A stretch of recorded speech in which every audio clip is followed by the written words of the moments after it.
La cotation fonctionnelle est un ensemble de règles et de méthodes qui vont me permettre de déterminer le jeu fonctionnel optimum pour m'assurer le bon fonctionnement de pièces mobiles, mais aussi l'assemblage de différents éléments. L'on me demande de faire une série de 10 étagères stratifiées. Comment déterminer les codes de fabrication de mon tiroir et de mon caisson afin que l'ajustage me prenne le moins de temps possible? Tout d'abord, il va falloir que j'identifie les différentes pièces qui interviennent dans la mobilité de mon tiroir. Dans cette étagère stratifiée, toutes les pièces ne rentrent pas en compte. Par exemple, si je prends la pièce B, elle n'aura absolument aucune influence sur le bon coulissage de mon tiroir. Il faut donc commencer par établir la liste des pièces et y associer les repères que l'on trouve la plupart du temps dans la nomenclature à plat. Si je fais la liste de toutes les pièces, j'obtiens les pièces H, J, G, I, GL, qui correspond à la glissière, D et E. Une fois toutes mes pièces identifiées, je vais pouvoir établir le graphe fonctionnel. Son but est de simplifier au maximum les liens entre les différentes pièces. Pour cela, on représente les pièces sous la forme d'un cercle contenant son repère. Le lien entre les pièces se fait quant à lui par l'intermédiaire d'une flèche.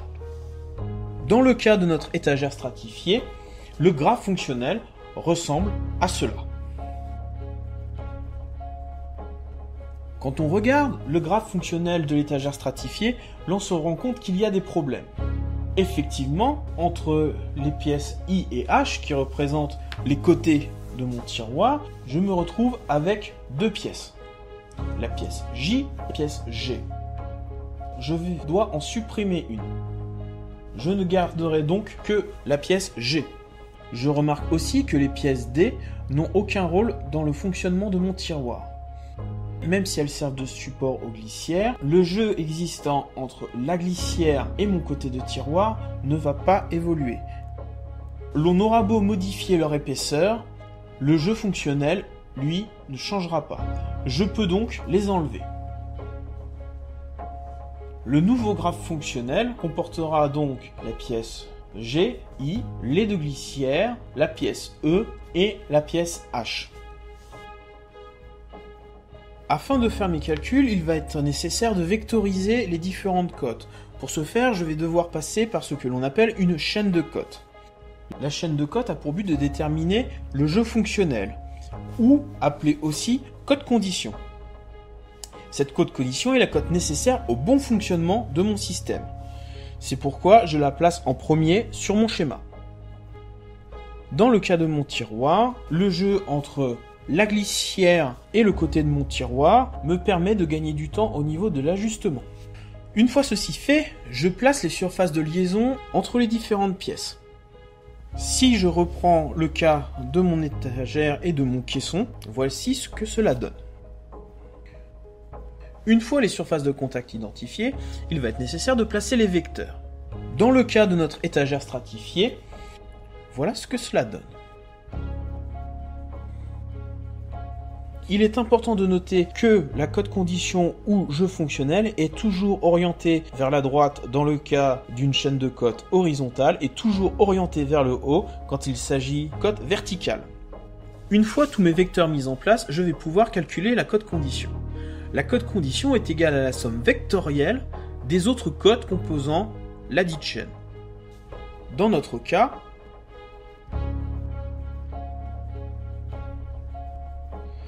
la norme du vecteur condition est égale à la somme des normes des vecteurs positifs moins la somme des normes des vecteurs négatifs. Ce qui veut dire que le jeu fonctionnel sera égal à E moins GL moins H moins G moins I moins GL.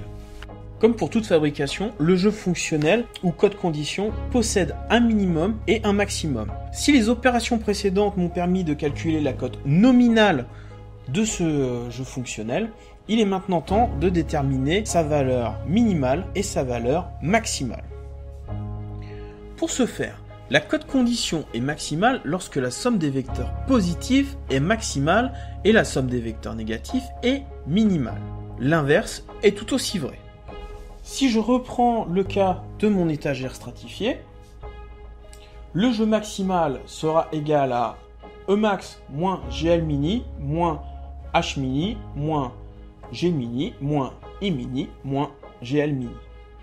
Et inversement, le jeu minimal sera égal à E minimal moins GL max moins H max moins G max moins I max moins GL max. Il est important de noter que l'intervalle de tolérance de la cote condition est égal à la somme des intervalles de tolérance des cotes composantes ou maillons constituant la chaîne de codes. IT de la condition est égal à la somme des IT. Une fois que nous avons tous ces éléments en main, nous allons pouvoir résoudre mathématiquement le jeu fonctionnel du tiroir.